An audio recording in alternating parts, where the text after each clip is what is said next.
नमस्कार दोस्तों। आज तारीख है 1 अप्रैल 2023। इस नए साल का पहला दिन। लास्ट सैटरडे वीडियो रिकॉर्ड किया था और निफ्टी बैंक निफ्टी में के बारे में हमने डिस्कस बातें की थी। तो आपका सभी का फाइनेंशियल नए न्यू ईयर में स्वागत है। विवेक कोलते इंडेक्स ट्रेडिंग में स्वागत है। अभी ये थर्ड वीडियो है, वीकली वीडियो बनाता हूँ। और जो आप स्क्रीन पे देख रहे हैं ये मेरा इन्वेस्टमेंट बोलिए, ये इन्वेस्टमेंट जर्नी है मेरी। और मैं 3 जनवरी 2022 से स्टॉक एसआईपी चालू की है और उसका चार्ट आप देख सकते हैं। ब्लू लाइन है जो मेरी एसआईपी है। नंबर ऑफ कुछ स्टॉक सिलेक्ट किए हैं, हर महीने में उसमें इन्वेस्टमेंट करता हूँ। It is a totally investment. और वो कंपैरिजन किया है निफ्टी से, और निफ्टी का चार्ट है रेड लाइन में। तो ऐसा जर्नी शुरू हुई है। और इन्फ्लेशन बीट करने के लिए स्टॉक्स एसआईपी करता हूँ, कुछ स्टॉक्स डिलीट करता हूँ, कुछ स्टॉक ऐड करता हूँ। वो जब ट्रेडिंग ट्रेडिंग और इन्वेस्टमेंट दोनों अलग अलग बात है। ट्रेडिंग में पता चल जाता है कि ये स्टॉक अभी उसमें प्रॉफिट बुकिंग आ सकती है, या उसी स्टॉक में बाइंग आ सकती है। तो इन्वेस्टमेंट अगर आपका उसी में रहेगा तो आप वहां से एग्जिट हो सकते हैं या एंट्री ले सकते हैं। तो इन्वेस्टमेंट करेंगे तो ट्रेडिंग थोड़ा सा करेंगे तो आपका जो पोर्टफोलियो अच्छी तरह से बिल्ड होगा। और अच्छी तरह से आप फ्यूचर में 3 साल 5 साल के लिए अच्छी तरह से प्रॉफिट बना सकते हैं। फिलहाल तो देखिए आज सिर्फ एक ही साल हुआ है, एक एक साल 3 महीना, नियरली मीन्स 15 महीना हुआ है। और आप चार्ट देख सकते हैं। देखिए यहाँ पे जस्ट एक्सप्लेन करता हूँ, बातें तो हम बहुत कुछ करने वाले हैं। ये रेड लाइन है, यहाँ पे निफ्टी में मीन्स प्रॉफिट बुकिंग हुई थी, तभी भी मेरा एसआईपी नीचे गिरा था। और यहाँ पे उल्टा देखिए, यहाँ पे मेरे जो स्टॉक्स है वो नीचे आए थे, लेकिन निफ्टी इतना गिरा नहीं था। लेकिन उसके बाद में निफ्टी नीचे गिरा, लेकिन मेरा स्टॉक एसआईपी का जो वैल्यू है वो वैल्यू उसी उसी लेवल पे है। और अभी निफ्टी वापस ऊपर जाएगा तो ये जो ब्लू लाइन है और ऊपर जा सकती है, क्योंकि अभी 15 महीने में बहुत कुछ इन्वेस्टमेंट हो चुकी है। तो ऐसा आप अगर एसआईपी बना सकते हैं या इन्वेस्टमेंट कर सकते हैं। आप ऐसा कुछ नहीं कि मैंने बनाए वही स्टॉक चुनने चाहिए, आप भी स्टॉक चुन सकते हैं। जो ट्रेडिंग करता है उसको जल्दी समझ आता है कौन सी स्टॉक में इन्वेस्टमेंट करना चाहिए। खुद का स्टडी होना चाहिए, इंपॉर्टेंट बात है। जस्ट ये इसके बारे में एक्सप्लेन की बात है, जो मैं हर बार कुछ ना कुछ फोटो दिखाने का कोशिश करता हूँ। 2 वीक पहले अलग फोटो दिखाया था, उसके बारे में डिस्कस किया था, बैंक के बारे में था। अब लास्ट वीक में कुछ नहीं किया था, अभी ये वीक में ये फोटो शेयर कर रहा हूँ। तो दोस्तों, हम बात करेंगे निफ्टी बैंक निफ्टी और इकोनॉमिक न्यूज के बारे में। आपने अगर मैंने जो बातें कही थी लास्ट वीक में, मिस लास्ट वीक के video miss 18th, sorry 25th मार्च में जो डिस्कस किए थे, मुझे लग रहा था बॉटम आएगा। बॉटम आएगा मीन्स यहाँ पे बॉटम निफ्टी बैंक निफ्टी का नहीं है, यहाँ पे रुकना चाहिए। रुकेगा तो ऊपर जाके वापस नीचे आएगा, लेकिन नीचे जाएगा निफ्टी बैंक निफ्टी तो फिर वहां से घूमेगा तो फिर कभी नीचे आएगा नहीं। ये बात मैंने 25 मार्च की वीडियो में बताई थी। आप कभी भी, अभी जो लिंक है, जस्ट मैं उसको खोल के रखता हूँ, यूट्यूब।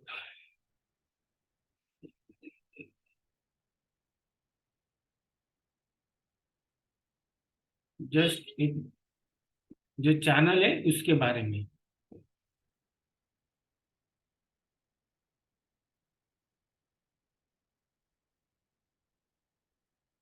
तो इन बिटवीन जब ये यूट्यूब खुलता है तभी तक हम बात करेंगे इकोनॉमिक न्यूज के बारे में, बात करेंगे। जो मैंने बोला था और मैं सोच रहा था कि बैंकों को, जो बैंक डूब रही थी अमेरिका में, उनकी उनको बचाने की कोशिश 100% हो सकती है।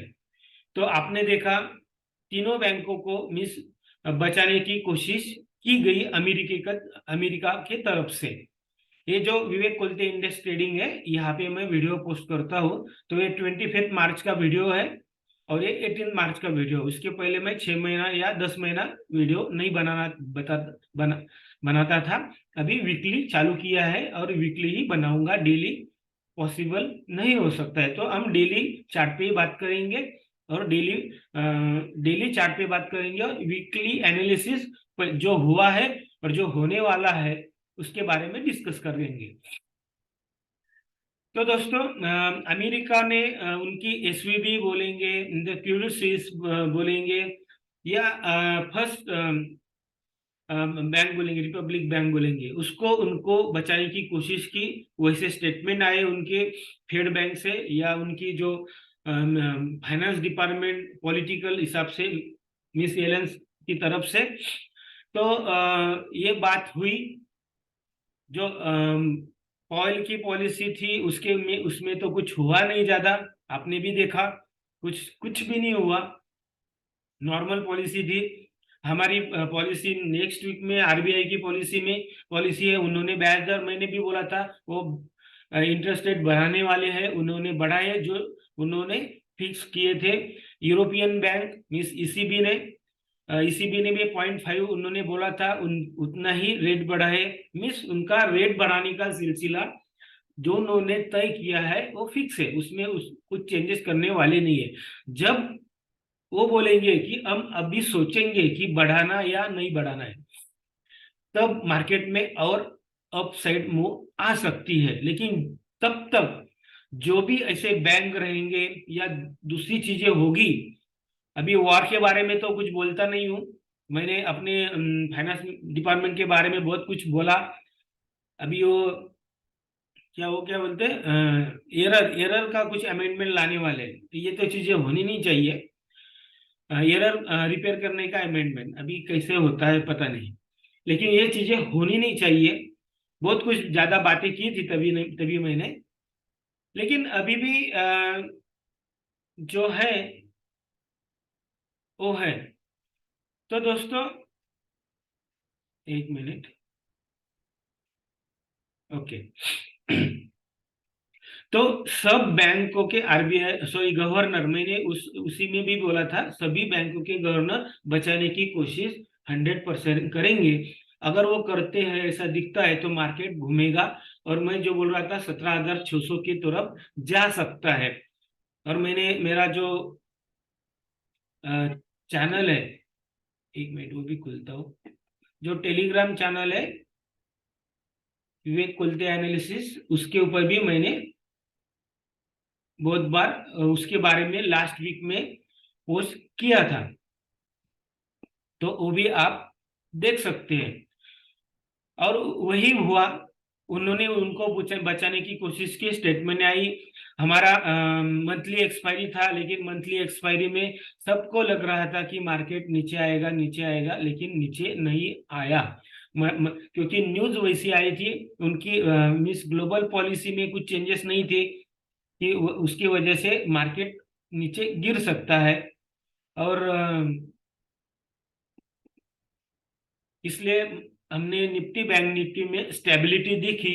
और जब ईयरली एक्सपायरी हो गई, इस मार्च महीना के एंडिंग में, और उसका पहला दिन था, उसमें हमने बहुत बड़ा गैप अप देखा। ये जो चैनल है मेरा, विवेक कोलते एनालिसिस, अभी बड़ा करके दिखाता हूँ, ये चैनल है। बड़ा दिखता है कैसे पता नहीं, मैं छोटे छोटा ही करता हूँ। यहाँ पे मैं पोस्ट करता हूँ। मैंने तभी RIL मिस रिलायंस और ICICI बैंक के बारे में बताया था कि यहाँ पे पोजिशनल बाय करना चाहिए। और रिलायंस ने, आपने देखा कैसा, मीन्स देखिए, मैंने अभी यहाँ पे दिखा देता हूँ। ये 25 मार्च है, 25 मार्च का वीडियो था, देखा। ये थे 29 मार्च को मैंने लिखा था, देखो। Reliance 2232 positional buying if you like. और बाद में रिलायंस में क्या हुआ पता आपको चला। तो रिलायंस बाद में 2338 तक गया था, मिस 2338 तक गया था कल को, मिस फ्राइडे को। आईसीआईसीआई बैंक ने भी 875 तक गया था। अगर मार्केट रेजिस्टेंस ब्रेक करने की कोशिश कर रहा है, ऐसा दिख रहा था फ्राइडे को। लेकिन मैंने 28 को मिस एक्सपायरी के पहले दिन बताया था कि ऐसा दिख रहा है। और एक्सपायरी होने के बाद मार्केट में टर्न हुआ, हमने गैप अप देखा। और ये क्यों हुआ? क्योंकि सब कंट्री के सेंट्रल बैंक के गवर्नर ने जो आश्वस्त किया कि हम बैंक को बचाएंगे, कुछ गड़बड़ नहीं होगी। अगर ऐसा सेंट्रल बैंक की तरफ से या किसी भी कंट्री की प्रेसिडेंट या प्राइम मिनिस्टर की तरफ से फर्म पे स्टेटमेंट आता है, तो मार्केट में अपसाइड या शॉर्ट कवरिंग और बाइंग आती है। ये निफ्टी का चार्ट है डेली का। और मैं फ्यूचर के बारे में ही बात करता हूँ। लास्ट वीक में भी बताया था, मैं स्पॉट के बारे में बात डिस्कस नहीं करता हूँ। ये जो रेड लाइन है, तभी लास्ट वीक में भी थी, अभी भी है। इसमें से नया ड्रॉ किया क्या है, इससे भी छोटा चैनल है, ये देखो मैंने थोड़ा हाईलाइट किया है। यही छोटा चैनल मैंने जब मार्केट मंडे खुला तभी ड्रॉ किया था, क्योंकि उसने वैसा चैनल बनाने का वो दिखा रहा था, क्योंकि लोअर हाई बना रहा था, लोअर हाई बना रहा था, इसीलिए। सॉरी, हाँ, हायर लो बना रहा था, हायर लो बना रहा था। इस लोअर हाई नहीं, हायर लो बना रहा था। ये दिख रहा था डेली और डेली डेली और इंट्राडे भी दिखा रहा था, इसलिए मैंने चैनल बनाया था। ये चैनल बनाया, देखो ये कैंडल स्टिक है 29 मार्च की, और ये है 31 की। तो गैप अप हुआ और जो चैनल बनाया था उसको भी तोड़ के मार्केट वहां पे सस्टेन हुआ। हमने बात की थी, देखो 18 जनवरी का, सॉरी 18 मार्च का वीडियो था। तो हमने, देखो ये 17 जनवरी कर्सर दिख रहा था, यहाँ पे क्लोज हुआ था, लेकिन बाद में नीचे गिरा। कभी गिरा? 20 मार्च को। लेकिन वहां से वो गिर के ऊपर क्लोज हुआ, ऊपर नीचे ऊपर नीचे। हमने ये 18 मार्च का था, 25 मार्च का, 25 मार्च का वीडियो पहले सेकंड। तो देखो ये 24 है और 27 है। 25 को हमने बनाया, 25 27 को देखो। ये तीनों अगर आप, मैं बड़ा बड़ा करके दिखाता हूँ, देखो जो लो है, जो लो है वो ऊपर ऊपर जा रहा है। तो ये दिख रहा था, इंट्राडे भी चार्ट में दिख रहा था और डेली में भी दिख रहा था, इसलिए ऐसा चैनल बनाया। और 31 को वो चैनल को तोड़ के हम बोल सकते ब्रेकआउट करके निफ्टी ऊपर क्लोज हुआ, ये चैनल में दिख रहा था। और मैंने तभी 1212 के बारे में भी, वेव एनालिसिस के बारे में बताया था 25 मार्च के वीडियो में। तो मैंने तभी भी बोला था कि यहाँ तक मिस 17,600 तक आना चाहिए। अगर यहाँ से नीचे गिरता है, अभी भी बोल रहा हूँ, यहाँ से पुल बैक है। कल के मार्केट में पहले थोड़ी शॉर्ट कवरिंग थी, नए ईयर की बाइंग थी, बाद में न्यू ईयर की बाइंग थी। न्यू ईयर तो एक्चुअली आज हुआ, लेकिन फाइनल स्टॉक मार्केट के हिसाब से 31 को ही हो चुका है। लोगों ने लास्ट दिन के लिए परचेस किया है। मैंने लास्ट वीक के वीडियो में बताया था कि म्यूचुअल फंड बाइंग करेंगे, ये हर साल होता है।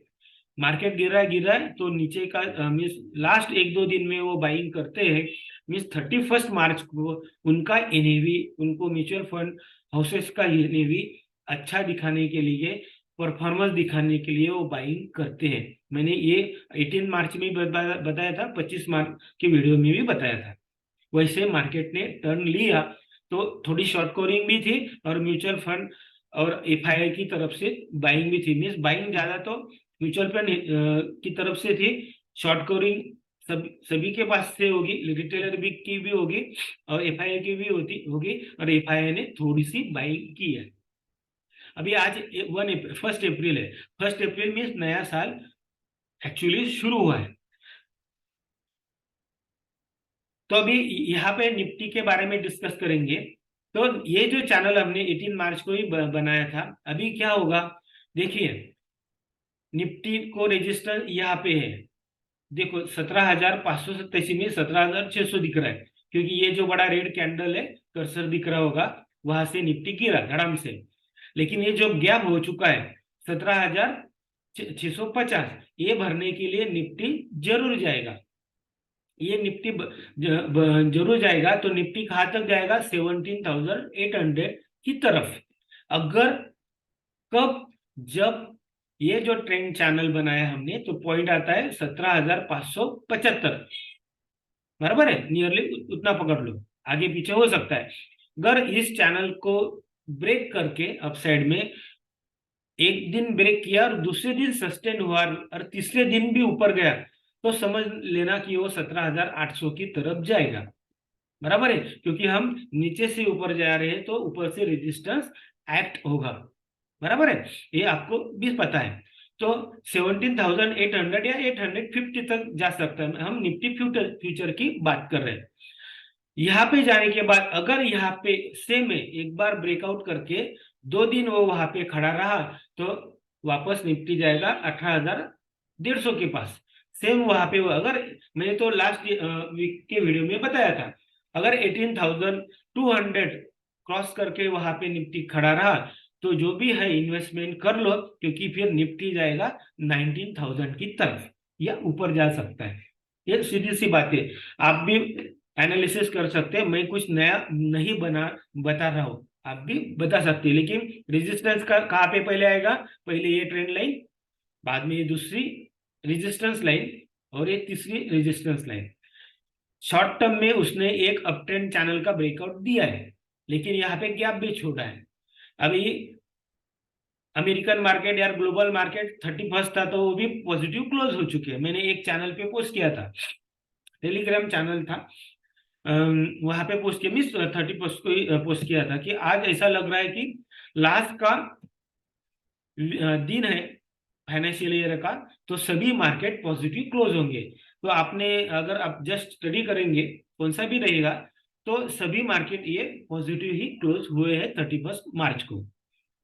मीन्स हमारे इंडेक्स और बाहर के इंडेक्स, ये हर साल होता है, परसेंटेज कम ज्यादा होता है, बराबर है। तो 2% नियरली निफ्टी क्लोज हुआ, कारण वही था, शॉर्ट कवरिंग और म्यूचुअल फंड की बाइंग, और किसी का ईयर एंडिंग की बाइंग, जो भी उनका फाइनेंशियल स्टेटमेंट में जो भी उनको कुछ करना है, इन्वेस्टमेंट दिखाना है या चीजें जो भी रहेगी, क्योंकि 31 ये लास्ट दिन था, बराबर है। तो मैंने रेजिस्टेंस बता दिया, यहाँ पे जा सकता। अगर यहाँ पे, अगर मंडे को मान लीजिए यहीं से घुमा, बराबर है, मीन्स यहाँ मीन्स ये सस्टेन नहीं हुआ, ये ग्रीन कैंडल, देखो मैं ये बड़ी कर देता हूं, ये छोटा अप ट्रेंड, बराबर है। अगर मंडे को इस ट्रेंड लाइन के नीचे क्लोज हुआ, और जो हम सेंटर लाइन की बात करते हैं, बराबर है, देखो ये हमने सेंटर लाइन बनाई थी, ये आप छोटी सी फ्रेंडली इस चैनल की, बराबर है, उसको ही तोड़ के ऊपर गया है, मीन्स बहुत सी बाइंग हो चुकी है सब जगह पे, जल्दी नीचे नहीं जा सकता है ऐसा लगता है। लेकिन मंडे देखेंगे, ग्लोबल मार्केट पॉजिटिव खुले हैं, लेकिन मंडे को सुबह ग्लोबल फ्यूचर क्या खुलते हैं, एशियन मार्केट क्या खुलते हैं, उसके ऊपर होगा। लेकिन क्लोज अगर ये ग्रीन लाइन के नीचे हुआ, तो टेस्ट करने के लिए निफ्टी जाएगा, थोड़ा बड़ा करके दिखाता हूँ, ये पहले जो रेड लाइन है उसकी तरफ जाएगा, और वहां पे उसके नीचे क्लोज हुआ, तो जो ये जो गैप था, देखिए ये जो गैप था, गैप भी बताता हूँ, 17,270 और 17,100, बराबर है। 170 का गैप है। ये गैप भरने के लिए निफ्टी जरूर नीचे आएगा। नीचे आने के बाद देखिए, ये चीजें बोलता हूँ, ये स्टडी के हिसाब से जब भी कौन सा भी प्राइस वो गैप भरने के लिए जाता है, वो गैप भरने के बाद और थोड़ा सा उसी डायरेक्शन में मूव होता है। ये बहुत बार हो चुका है। ये कौन सी स्टॉक के बारे में एनालिसिस करेंगे तो इसमें भी दिखता है और इंडेक्स में भी दिखता है। मीन्स मान लो यहाँ से ब्रेकआउट हुआ, इसको एक क्रॉस किया, अगर ये गैप भरा, गैप था 17,650, तो गैप भरने के बाद हो जाएगा 17,800 की तरफ।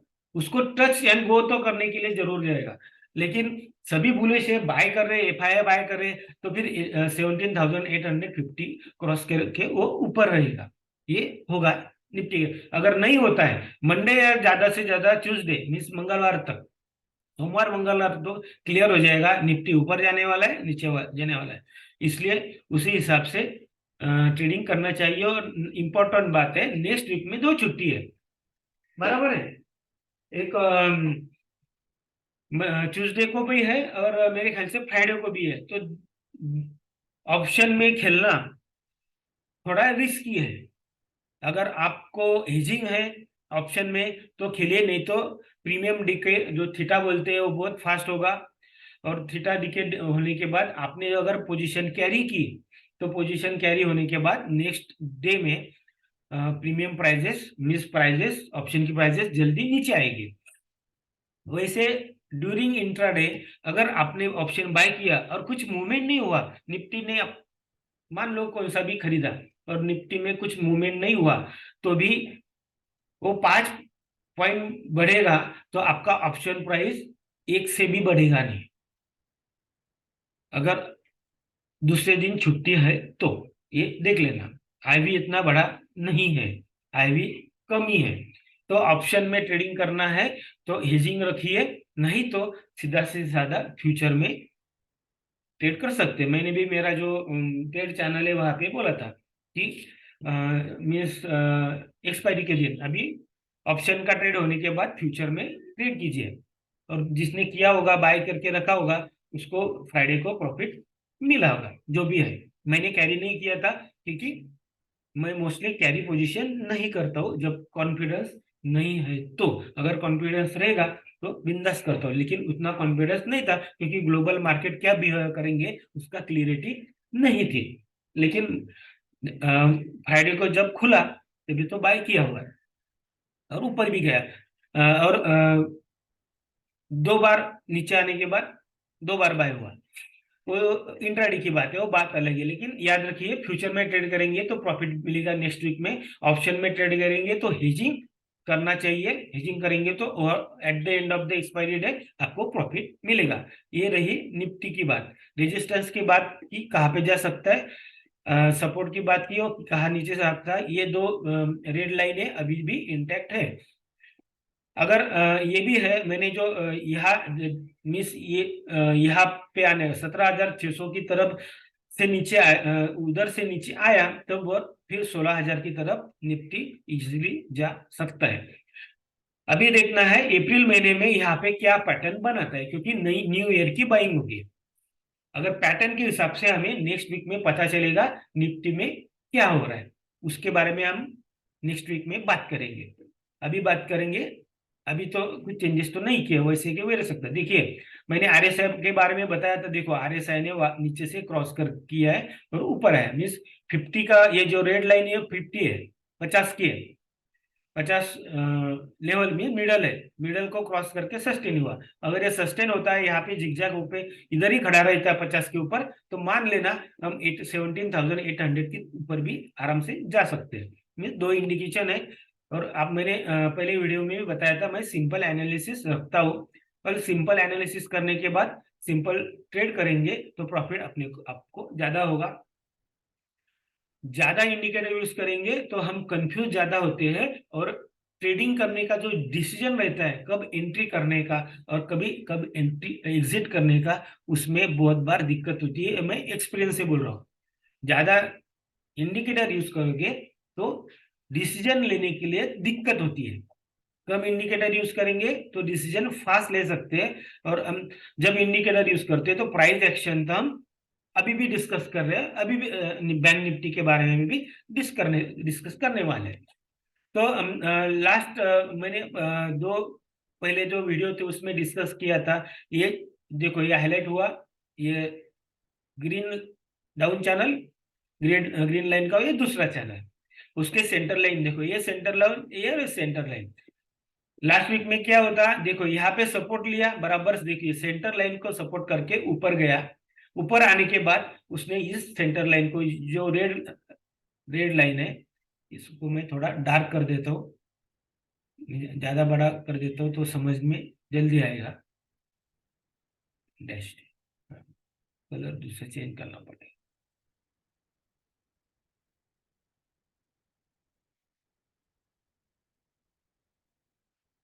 तो ये हाँ, ये देखो, ये अभी बहुत अच्छी तरह से दिख रहा है।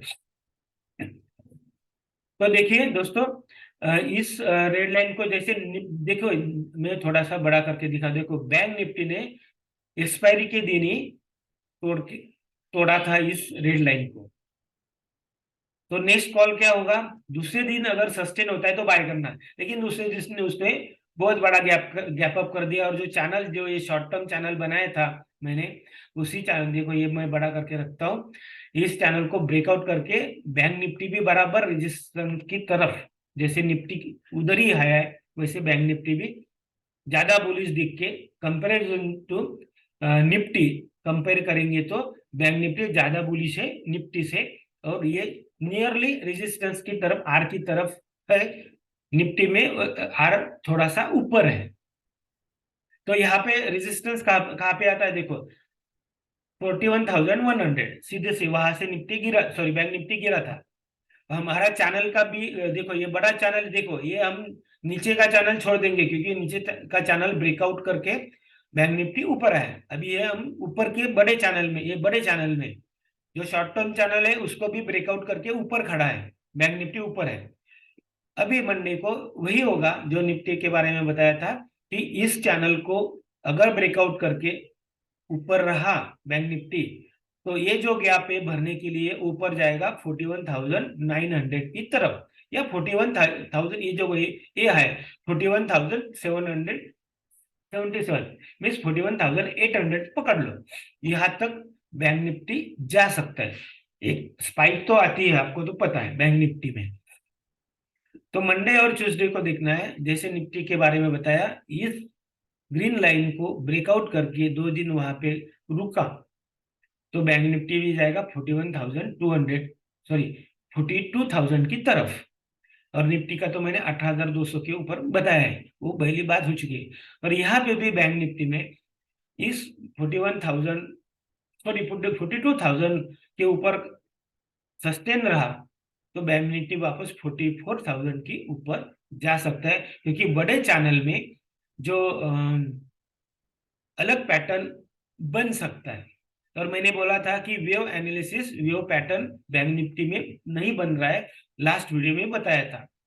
तो इंडिकेशन क्या होता है, अगर वेव एनालिसिस के हिसाब से अगर निफ्टी में बन रहा है और बैंक निफ्टी में नहीं बन रहा है, तो समझ लेना मीन्स एनालिसिस है, तो मार्केट यहाँ पे channel means analysis wave strategy नहीं बना रहा है, इलिट वेव नहीं बना रहा है, तो कुछ ना कुछ रुकावट है, या वहां से रिवर्स हो सकता है, जो हमने देखा।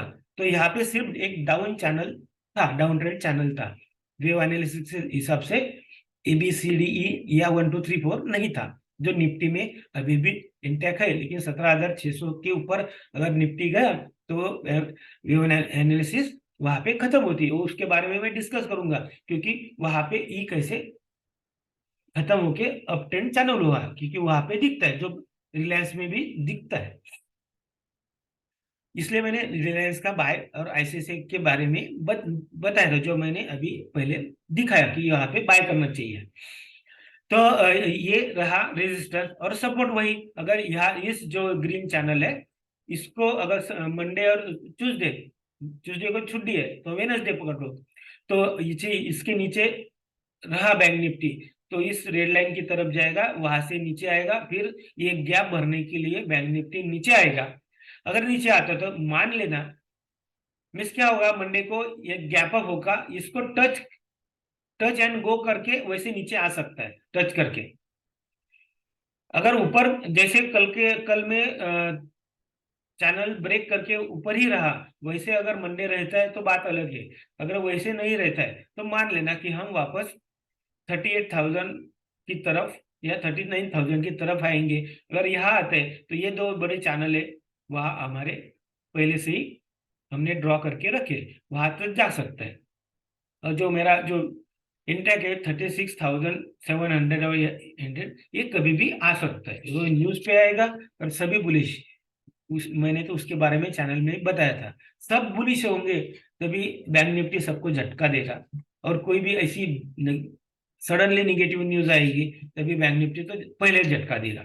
ये कभी ना कभी होने वाली है, कब होगी पता नहीं। इसलिए हेजिंग करके ट्रेड करेंगे तो अच्छा रहेगा। और रेजिस्टेंस एक्ट होने वाले हैं, देखो यहाँ पे एक रेजिस्टेंस एक्ट होगा, ये 42,000 की तरफ एक्ट होगा, देन 43,000 की तरफ एक्ट होगा। ये रेजिस्टेंस ऊपर रहेंगे, अगर ऊपर जाता है तो हम नेक्स्ट वीडियो में वैसे ड्रॉ करेंगे। फिलहाल हम मेक और ब्रेक या यहाँ से नेक्स्ट डायरेक्शन की हिसाब से ये राह देख रहे हैं, जो हमको नेक्स्ट वीक से ज्यादा उसके नेक्स्ट वीक में पता चलेगी, क्योंकि नेक्स्ट वीक में ट्रेडिंग डे कम ही 3 ही दिन है मेरे ख्याल से।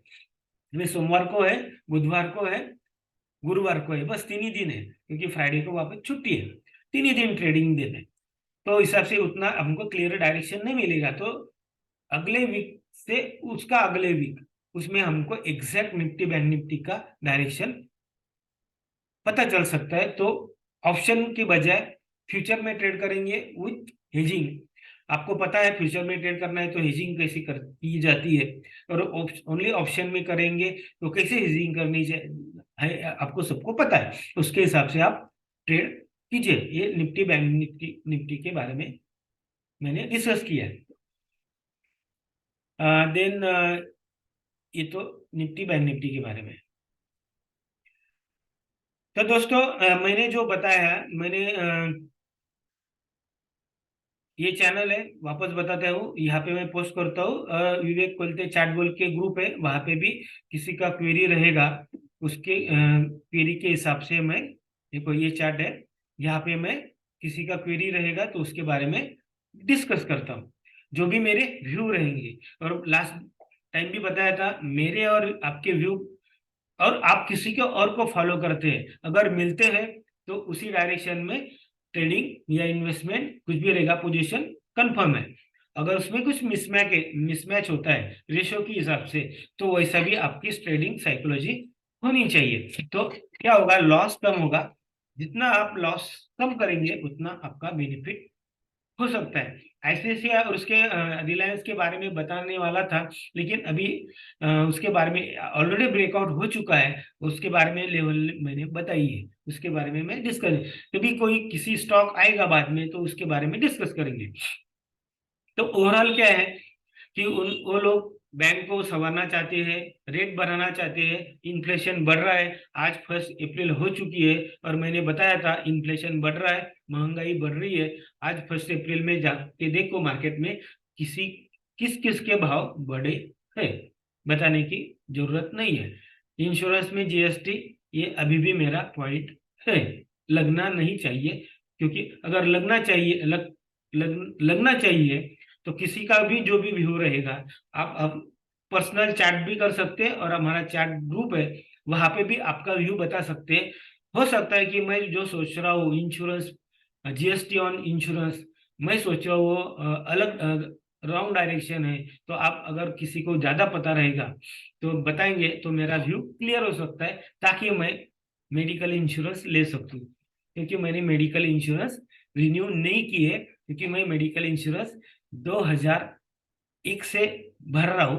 अभी एग्जैक्ट 23 साल के बाद मैंने इंश्योरेंस प्रीमियम नहीं भरा है, और क्लेम एक बार भी नहीं किया है, एक बार भी नहीं किया है। अरे 23 साल से भर रहा हूँ, मीन्स 22 साल पकड़ लो, 22 साल पकड़ रहा हूँ, ये साल नहीं भरा। और अभी मैंने प्रीमियम भरा नहीं है, only due to GST on insurance. सभी बाकी जगह पे इंश्योरेंस जीएसटी भरता हूँ, लेकिन इसमें मुझे मेरे क्वेश्चन से कोई किसी ने आंसर दिए नहीं है, सबको मैंने मेल किए थे। या ट्विटर में पोस्ट किया था, लेकिन नहीं किया। जो बात है वो बताना चाहिए। ऐसे भी जो भी आपकी बात रहेगी आप चैट पे, टेलीग्राम पे हम डिस्कस कर सकते हैं, होगी। उससे भी मेरा और सबका बेनिफिट हो सकता है, क्योंकि ये जीएसटी हटा इंश्योरेंस पे, प्रीमियम पे, तो सबका बेनिफिट होने वाला है, सिर्फ मेरा नहीं, आपका भी हो सकता है। तो एनालिसिस के बारे में तो नए कुछ बात नहीं है, देखेंगे अभी वो क्या नेक्स्ट स्टेप के क्या रहेगी। लेकिन उन्होंने तो तय किया है, इंटरेस्ट रेट बढ़ाना है, बैंकों को संवारना है, और महंगाई इन्फ्लेशन काबू में तो कर ही नहीं सकते। तो मैंने 2 साल से बोल रहा हूँ कि, अभी भी बोलता हूँ, इंटरेस्ट रेट बढ़ाना ये इन्फ्लेशन कम करने का सॉल्यूशन नहीं है। अभी भी उसी सेंटेंस पे मैं कायम हूँ। अभी वो देखते क्या होता है। तो दोस्तों, आपको अगर लगा वीडियो अच्छा, कुछ आपके पॉइंट्स रह गए, तो मुझे आप टेलीग्राम चैनल पे या यूट्यूब का जो कमेंट सेक्शन रहता है वहां पे भी आप मुझे पोस्ट करके पूछ सकते हैं और बता सकते हैं। तीसरी बात, मैं लाइक शेयर की बात नहीं करता हूँ, क्योंकि ज्वाइन हो जाओ, लाइक करो, शेयर करो, जिसको अच्छा लगा। पहला भी मेरा चैनल था भाई, तभी भी मैं नहीं बताता था, कभी कभी बताता था, अभी भी नहीं बताता हूँ। तीसरी बात है, डिस्क्लेमर मैं नहीं देता हूँ, जो है वो सामने हमको दिखता है। हमने उनकी बात क्या हुई उसके बारे में डिस्कस की, और अभी क्या हो सकता है उसके बारे में डिस्कस किया। तो दोस्तों, ये मेरा यूट्यूब चैनल है। देखो, ज्यादा मेंबर्स नहीं है, ओनली 30 लोग ही है। मुझे ज्यादा अपेक्षा नहीं है, क्योंकि कुछ लोग बोल रहे थे कि वीडियो बनाओ, इसलिए वीकली वीडियो चालू किया, और ये मेरा खुद का है। देखो, जो भी कुछ भी रहेगा, मेरा इन्वेस्टमेंट चल रहा है, और मैं ऐसा मेरा पोर्टफोलियो बना रहा हूँ, बराबर है। तो दोस्तों, जो भी कुछ भी कमेंट्स रहेंगे तो चैट पे आप डिस्कस कर सकते हैं। धन्यवाद, थैंक यू।